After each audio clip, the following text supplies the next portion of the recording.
Hey guys, welcome back to the channel. Today we're going to go what's currently in my bag, what I'm currently gaming, and we're going to be talking about some ways that I'm going to be switching out some things in my bag because I've been playing these clubs for close to 10 years now, so there's definitely some improvements that can be made, and especially when I'm trying to get to scratch, I'm going to need every edge that I can get. And guys, if you're new here, my name is Chonger, and I'm an average golfer with the goal of trying to get to scratch, documenting my journey on YouTube. So if you're not already, hit that subscribe button and follow along with me on this journey. Alright, so let's start with the putter first. This is actually the only thing that I've upgraded so far, and this was actually quite an easy decision for me because my fiance at the time got me this as an engagement gift. So shout out to her. This is the Scotty Cameron Phantom X 5.5. Now I was golfing on the weekend and my friend said this looked like a Cybertruck, and now I can't unsee this. But I love the look of this putter. So before I was playing an Odyssey White Hot Pro, a blade putter, but I made the change to a mallet. I tried the Newport 2. But I was just getting better results with the mallet style. And so at the end of the day, I'm going to choose something that gives me the best results. And I really do love the look of this putter. For me, I didn't really quite like the look of other mallet putters, and I think that was why I didn't initially make the switch. But I love the look of this putter, and it's encouraging me to want to practice putting more, and thereby I'm just becoming a better putter. Also helps that I've had a putting lesson now, and I feel way more confident with this flat stick. So yeah. Can't complain about that. And one thing that I really love about this is the thicker grip. Super comfortable. I would definitely recommend you guys to go get fitted for a putter. This is probably the best thing that I have in my bag right now. Alright, so moving along to the wedges. These are from Cleveland, the 588 RTX. As you can see, they are pretty worn right now. I've had these for ages. So I'm definitely going to be needing to get some new wedges soon. So when I first got these wedges, I went into Golf Town. I just picked them up off the rack. And to be honest, I just picked them because I like the colorway. I like the black wedges. I just tried to equally space my lofts, so I got a 52 and a 58. But now I know that there's way more things to consider when buying a wedge. You need to be looking at the grind, the bounce, and also the loft as well too. So when I do get some new wedges, I'm going to be getting fit for them.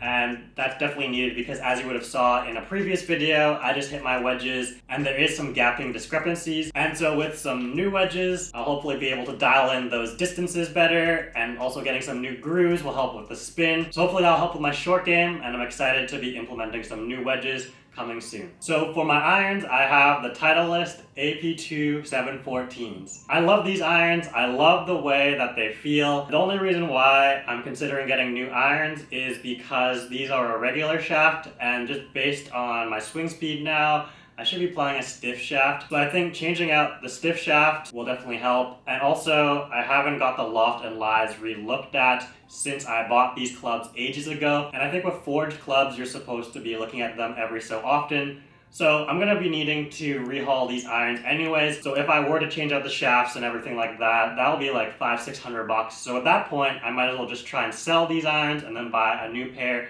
Potentially even just like a last year's pair so I can get some discounts. The reason why I picked the AP2s and maybe I wasn't even necessarily good enough to play them at the time was I didn't like the look of chunky irons. I liked having a thinner top line, and obviously I was nowhere good enough to play blades. I'm still not good enough to play blades.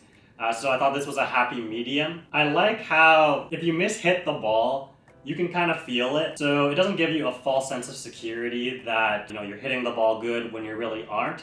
And so that's what I think with some of the game improvement irons. Them being thicker and chunkier, sure, they help you launch the ball better, but you're not really getting that feedback. And so I think when you're first starting out, it might be a good idea to play, some more player irons. I think that can definitely help improve your game faster. All right, so moving along to the hybrids. So my irons go from pitching wedge to 5-iron, and then I have the 4 hybrid and a 3 hybrid. So on my lower end of my bag with the hybrids and the woods, that's something I'm looking to get reconfigured. I'm actually going to be going for a driving and wood fitting soon. So then we can determine which clubs will be best fit on the lower end of my bag. That doesn't mean that I'm going to be upgrading them all at once just because it is quite expensive. Definitely don't have the money for that right now. But just to kind of get that information, and then when I do decide to pull the trigger on something, then yeah, I'll have a better idea of what I'd be looking for. So I'm not really too sure if I want to stay with this hybrid wood configuration, or if I want to get like a 3 wood and 5 wood, then play out one hybrid, or maybe even just play like a utility iron. Yeah, I'm not really too sure. Just from what I've been told from my coach, just these current hybrids, they are less forgiving. I guess just the way that they're shaped, the sweet spot is smaller. But to be honest, I mean, I don't really have that much of an issue to hit these hybrids. But like all of my clubs in my bag so far, these have a regular shaft as well. So definitely, if anything, I would need to be changing out to something with a stiffer shaft. But as of now, I don't think the hybrids are a big priority for me to change out. I think I can make do with what I have so far. Alright, so moving along to the fairway wood. This is the RBZ 3HL. So it's like a 4 wood with a 17-degree loft, regular shaft like everything else. So definitely need something a bit stiffer. Now the reason why I got a 4 wood at the time was because I couldn't count properly. I actually thought that I had 14 clubs in my bag, so I couldn't get a 3 and 5 wood at the time. Well, that's what I thought at least. So that's why I got the 4, kind of in between 3 and 5. But I do definitely notice that there is some gapping issues between the driver and this. So I'm thinking I do need a 3 wood, and then what comes after that, I don't know. But yeah, I don't really use this club too much. I'm not the best right now at hitting woods off the deck. I'd rather hit my hybrid. And if I'm looking for a shorter tee shot, not my driver, I feel like my 3 hybrid can go just as good as this.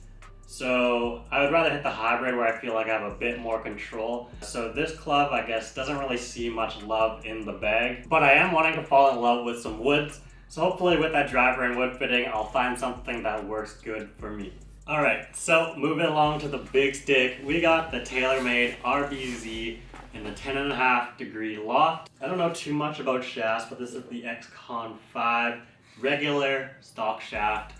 I think that just means it's 50 grams, but either way, it's too light, too whippy. So I don't feel confident off the tee swinging this as hard as I can. I don't feel like I can control the club face. So that's why we're going to be moving into something a bit stiffer. I've been trying a bunch of new drivers, both with my coach. We did a little driver fitting, and I've also tried them at Golf Town. And I found this local Vancouver store that actually lets you take the drivers out and hit them at the range. But I've been so indecisive, but I decided, okay, now's the time, we gotta pick something. So I booked a fitting with the TaylorMade rep. So we're gonna be going with TaylorMade drivers and woods. So I'm looking forward to getting a new driver.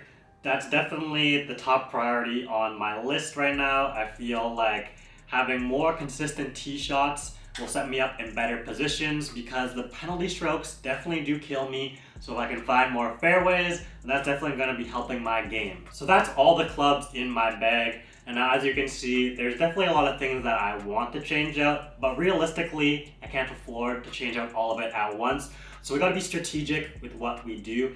And so the first thing I'm gonna be getting is the driver. Now my other concern though is if I'm playing a stiffer shaft in my driver, my irons being regular flex, it'll feel a bit different. So I'm not sure how that will impact timing and the feel of my irons. I do want to then change out my irons, but that's where it's a bit tough for me because irons are pretty expensive. If I do change out the shafts of the irons, it definitely is cheaper. But then I feel like if I'm already spending that much money, I might as well just get new iron sets. So we'll definitely try and find a way that we can do this strategically and on a budget. But yeah, I'm thinking definitely driver and irons. The woods, it would be nice to have, but I don't think it's the biggest priority, so we're gonna leave that to probably later on. Definitely the wedges though, the scoring clubs, I think that is also something I should prioritize as well. One, getting the gapping good. So changing it up from the 58 and 52 to change it to like a 50 and a 55 or a 56 and then a 60. I think that would be good for my short game. And the putter, we don't need to touch. I love this thing. All right, let's just go quickly over some of the accessories I have in my bag. And to be honest, I haven't really gone through my bag that much. So yeah, we'll see what's in store for us. All right, so first we have my golf shoes. Now these still look brand new because I've only played these inside in the simulator. Shout out to my wife, she found these at the local golf store, 40% off, so who doesn't love a good deal? And so these are spikeless. My other shoes had spikes, so we'll see how they compare and if I like spike or spikeless. Let me know, which shoes do you like the best? Okay. I have some masking tape in my bag. Why? I don't know why I have that. I think maybe I might have been shipping something out or something like that. But actually, funny enough, I've been looking for some masking tape. For what? Because I watched this Bryson DeChambeau video of putting some tape on the ground to help with some contact, so we can do some drills with this tape. So we're actually going to keep this back in the bag. I have a pair of sunglasses. These are only reserved for sports. How come you never worn these before? You look like a true golfer. The good thing about the Oakleys is you can change out the lenses. So I just have the default blacks, but you can get some cool colored lenses and stuff. So maybe we might change it out this golf season. You look like you went to the dentist. You know how they give you those glasses?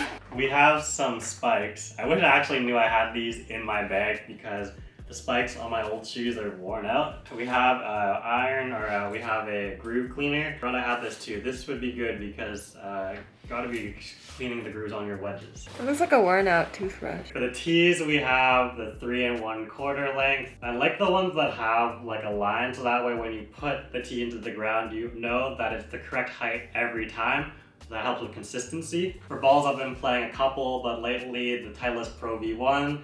I've gotten a lot of these as gifts. Fortunately, I haven't had to pay for these myself because these are quite expensive. When I have had to buy balls, I bought these. Actually, I got these as a gift too. So I actually haven't bought golf balls in a while. But I love these balls. They look cool. And they also have a line to help with putting. So who doesn't like help with putting? So we have the golf glove. Actually, this is my wife's. This is my golf glove. So we got a matching pair. Trying to get her into golf, so the best way to do that is with accessories. And then I also have these ones, these winter gloves. So in Vancouver, it gets pretty cold, so I use these on the weekend. It definitely helped me from not freezing my hands off. But if I were to get another pair, I'd actually get the rain ones because then it'd help with the grip. This just is more with the cold. I got you those too. You're spoiled. Look at all the stuff I got you from your golf bag.